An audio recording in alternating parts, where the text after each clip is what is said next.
Welcome to my channel. నేను ఈరోజు మీకు వస్తువు ఏదైనా ప్రోడక్ట్ మీరు తీసుకోవాలనుకుంటే ఈఎంఐలో తీసుకుంటే ఎలా డిస్కౌంట్ అనేది వస్తుంది నేను మీకు ఇప్పుడు చెప్తాను. మీరు ఏదైనా ప్రోడక్ట్ తీసుకోవాలనుకుంటే ఏదైనా స్టోర్కి విజిట్ చేసి అక్కడ ఏదైనా బ్యాంక్ని సెలెక్ట్ చేసుకొని మీ దగ్గర డబ్బులు ఉన్నా సరే దీన్ని లోన్లో కొనుక్కోండి. లోన్లో కొనుక్కునేటప్పుడు నో కాస్ట్ ఈఎంఐ ఉందో లేదో చెక్ చేసుకోండి.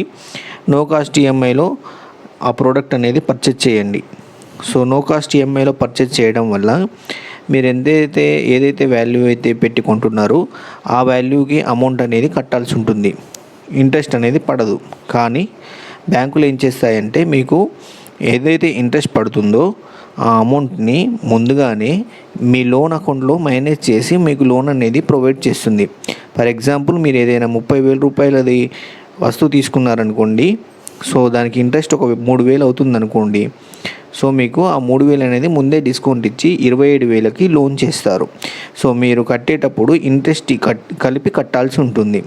సో అలా 3,000 కట్టాల్సి ఉంటుంది. 3,000 కలిపి కట్టాల్సి ఉంటుంది లోన్ టెన్యూర్ అయ్యేంత వరకు మీరు కడితే.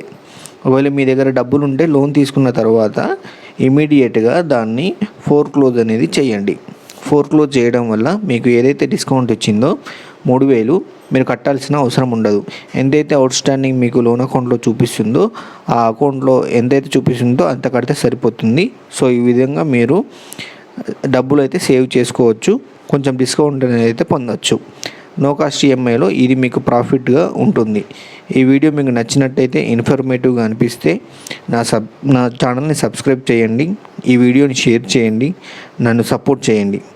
Thank you for watching this video.